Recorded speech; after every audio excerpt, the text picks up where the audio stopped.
Желаю вам много удачи в этот чудесный день. С вами словарь жестов. Как читать мысли без слов?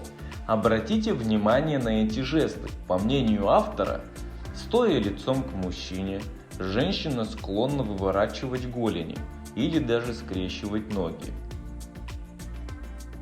Мужчина же равномерно распределит вес тела на обе ноги или повернет одну ногу в сторону женщины. Значит ли это, что женщины более застенчивые, чем мужчины? Замечали ли вы такое поведение? Напишите в комментариях, кто замечал.